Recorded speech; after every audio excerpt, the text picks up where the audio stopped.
자, 여러분 안녕하십니까. 에버랩스입니다. 자, 오늘도 공부 한번 해보고자 하는데, 뭐 꼭 부동산 관련된 건 아니지만은 그래도 이제 상당히 영향이 좀 많은 거니까, 요거 한번 보도록 하겠습니다. 자, 특례 보금자리론. 요거는 앞으로 한 달 이상, 앞으로 한 달 이상이니까 아마 2월 달 중순까지도 계속해서 뉴스가 나올 부분이기도 합니다. 자, 소득 무관 5억까지 해서 주택 대출을 해준다.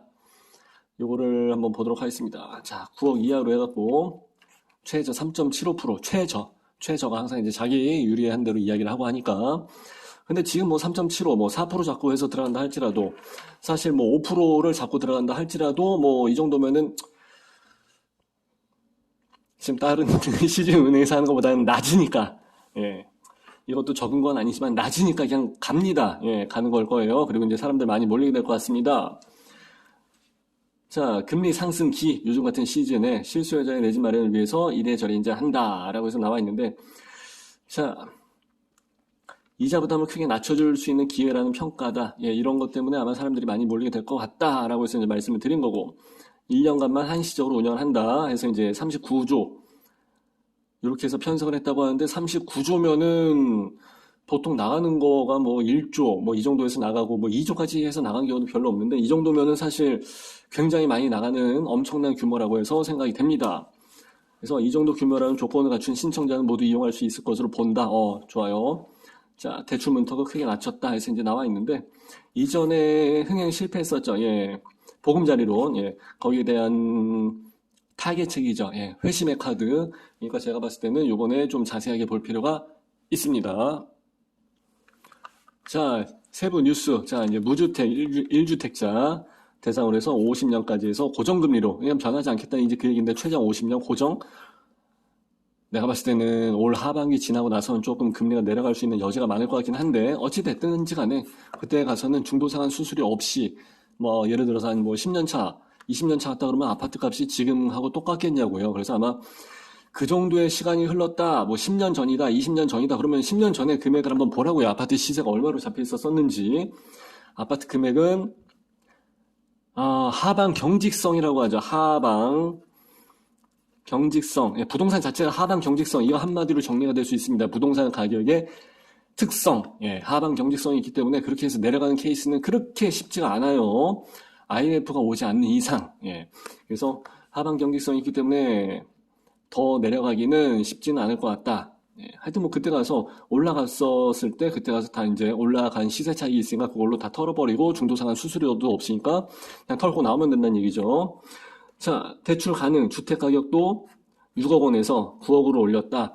아파트 가격이 많이 올라갔으니까 이제 이것도 올라간 거고, 그래서 이제 대출에 대한 한도도 3억에서 5억 원까지도 대출이 가능하다. 5억까지. 이 정도면 상당히 꽤 쏠쏠한데요. 그리고 이제 다만 상환 용도로, 그러니까 내가 예전에 아파트 뭐 대출이 있었는데 이제 그걸 다 갚기 위한 용도다 했을 때는 딱 그것만 하라 이제 그 얘기죠. 그 돈까지만 빌려줄게. 다른 데로 전용은 못하게.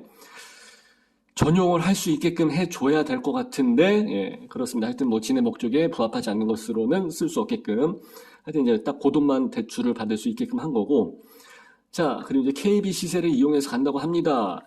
우선적으로 이제 KB 시세가 기준인데, KB 시세가 사실 조금 낮게 잡혀지는 특성이 하나가 있고, 그리고 또 한 가지는 후행성 상당히 늦게 반영이 돼요. 뭐 2달까지도 해서 늦게 반영이 되고, 이거 시세 조사하시는 분들이 계시는데 전국에 있는 모든 아파트를 이 사람들이 다 이렇게 조사를 한다는 게 사실 쉽지는 않습니다. 그러다 보니까 인력이 조금 모자라요. 그래서 이제 후행성으로 해서 가는 경우가 있고, 몇몇 가지만 보고서 이제 샘플링 하는 경우가 있기 때문에 조금 반영이 잘 안 되는 경우가 있어요. 그래서 불만이 나왔을 때 전화를 해갖고 제가 따진 적이 있습니다. 그래서 아니 거기도 로얄동이 있고 로얄층이 있고 하는데 그거를 그냥 중간으로 해서 평타 때려버리게 되면 그러면은 억울하지라는 얘기를 해서 있었는데, 뭐 하여튼 최대한 반영을 하겠다라는 이제 이빠른 소리까지 하고선만 마무리했던 걸로 이제 기억이 납니다. 그래도 그런 얘기까지 해서 받아주는 게 어디야, 그죠? 그래서 안 된다면 이제 부동산 시세, 주택 공시 가격, 뭐 간평 이렇게 해서 적용을 한다고 하니까 나름대로 열심히 하려고 하는 것 같습니다. 자, 신규 구매 가능합니다. 이렇게 해서 따지게 되면 아파트 거래 늘어날 수 있는 여지가 되고 미분양도 좀 털고 나갈 수 있는 기회까지도 될 것 같습니다. 그리고 기존 대출의 상환까지, 좋지. 근데 기존 대출로 했을 때는 지금이나 했을 때 막 7, 8%, 캐피탈이나 이런 거 막 12% 가서 그렇지. 기존 대출에서 옛날에 했던 거를 다시 한번 땡긴다, 한번 꺾기 한번 다시 들어간다 했을 때는 사실 기존에 몇 년 전에 했었던 대출은 이율이 상당히 낮아요. 2.9%, 3% 이렇게 해서 나와 있었기 때문에 여기서 최저 3.75%, 4% 잡고 들어간다 그러면 어떻게 보면 좀 손해긴 손해야. 어떻게 보면 이제 그걸 노린 정부의 장사일 수도 있는데 하여튼, 예. 그리고 임차 보증금 반환 목적까지도 가능하다고 합니다. 왜냐하면 깡통 전세에 대한 대비책까지도 한 것 같아요. 예. 자, 그래 나름대로 이제 고민한 흔적이 많이 보이죠. 예, 짱구를 많이 굴린 것 같아서 그래도 이제 좀 도움이 되지 않을까 이렇게 생각합니다. 그리고 이 주택자는 기존 주택을 2년 내 처분하는 조건으로까지도 신청을 할 수 있다. 예. 분양권하고 조합원 입주권까지도 예, 아파트 개수로는 들어간다고 합니다. 그래서 이제 이 주택에 대해서는 분양권을 갖고 있다 그러면 그건 또 집 한 채가 되니까 내 집의 개수가 몇 개인지 잘 빼야 되고 또 한 가지는 일임사나 주임사로 해서 빼는 경우가 있죠. 주택임대 사업자. 예, 그건 이제 집으로 해당이 되지 않으니까 그것도 이제 참고하시면 좋을 것 같습니다. 또 보시자고요. 근데 뭐 등기를 안 친 것까지 해서 이거를 입주권으로 해서 본다 그러면 자금으로는 하여튼 뭐 빌려서 들어가야 되니까. 근데 요거는 세무에서 들어간 얘기랑 좀 다른 부분이 있기 때문에 여기서도 이렇게 해서 입주권도 포함을 한다 그러면 그거는 조금은 아쉽다. 예. 그래도 이해는 된다. 왜냐하면 여기 분양권이나 여기에 대해서도 중도금 대출이랑 이런 걸 다 해야 되니까. 예, 돈이 들어가는 건 마찬가지니까 그렇다 치고.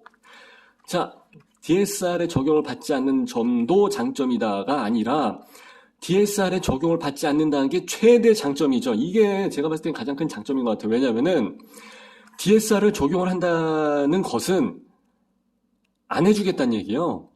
현장에서 돌아가는 얘기로는 사실 이건 안 해주겠다는 얘기예요. 그래서 유일하게 지금 DSR을 안 풀고 있었던 거 아닙니까? LTV랑 DTI 백날 올려봐야, 허용해줘봐야 DSR을 안 풀면 의미가 없었거든요. 근데 이거를 이제 가계부채 때문에 쉽게 풀지 못하는 상황인데 이것까지 해서, 예, 미적용을 한다는 것은 해주겠다는 얘기죠. 예. 자, 아파트가 아닌 경우도 가능하다 그러는데 아파트가 아닌 경우가 되게 되면은 문제가 좀 생기는 게 시세가 작게 잡히고 반공제가 들어가는 경우가 있으니까 그거는 좀 문제가 돼요. 그래서 이제 단독주택이라든지 요거는 조금 핸디캡이 너무 센데 예, 그래도 해주겠다는 게 어디야? 아휴, 요즘 같은 아사리판에 이 정도만 해도 감지덕지이긴 합니다. 예. 근데 4% 5% 간다 그러면 그건 조금 많긴 많다 금리가. 예. 하여튼 아파트가 아닌 경우 이것까지 된다 그러면은 아파텔도 오피스텔도 되겠다는 얘기 같은데 그죠? 예. 자, 그래서 DTI도 어쩌고저쩌고 해서 하는데, 그렇다 치고, 생초는 뭐 80%, 60%까지 해준다 그러니까 이제 좋은 거고. 자, 4.65, 5%까지.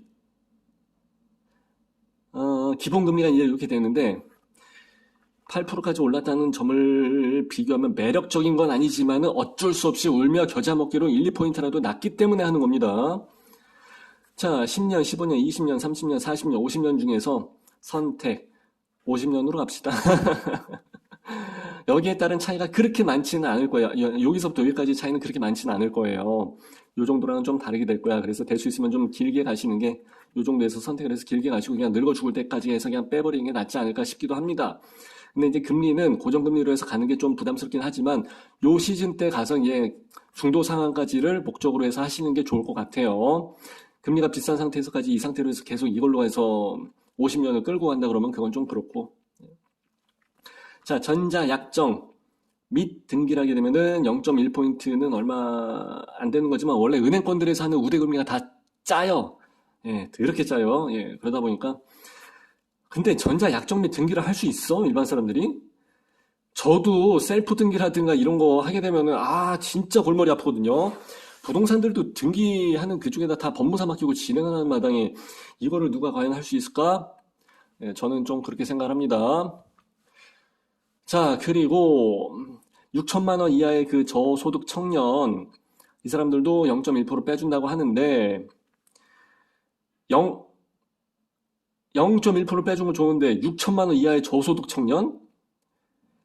저는 중년인데 저도 내일 모레 나이가 50인데 이 정도까지 못 봅니다. 저 지금 요즘. 예, 많이 힘들어져갖고. 예. 미분양 주택을 구매했을 때 0.2% 준다. 요거는 미분양 주택을 누가 사? 이렇게 생각을 하실 수도 있겠지만은 요거는 굉장히 큰 메리트예요. 지금 추위를 타면서 이것 때문에 지금 분위기가 그래서 그렇지. 사실 둔촌 주공 같은 케이스도 내가 좋다 그랬잖아요. 그래서 여기서 0.2%까지 그 우대금리를 받는다 그러면 그거는 괜찮지. 예. 그래서 최대 0.9%까지 땡길 수가 있는데 이걸 다 동시에 충족할 수 있는 사람은 그렇게 많지가 않고. 예. 이럴 경우에 3.75, 4.5와 장난하나 지금. 그거는 아니지. 그럼 실질적으로만 4, 5% 정도 나간다는 얘기인데 그러면 사실 내가 아까 말씀드린 거 봐서 1, 2% 정도 뭐 잘해야 3% 정도 그렇다. 예. 하여튼 자 중도 상환 수수료가 무료 이걸로 해서 이제 갈아탔을 때 기존의 주담대를 이제 이걸로 갈아탄다 그러면은 그것도 무료로 해서 빼주겠다는 거예요. 정부에서 이제 돈을 빌렸으니까 시중은행에 있었던 기존의 주택담보대출 했을 때 이것도 중도 상환 수수료를 면제를 해준다. 은행권에서 싫어하겠는데 예, 하여튼 중도 상환 수수료가 먹는 게 크거든요.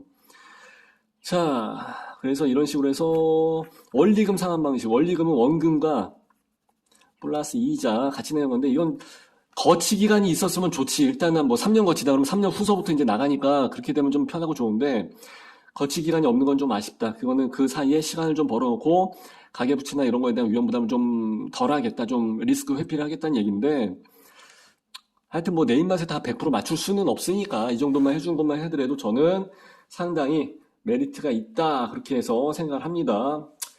아이고, 감사하다, 감사해. 예.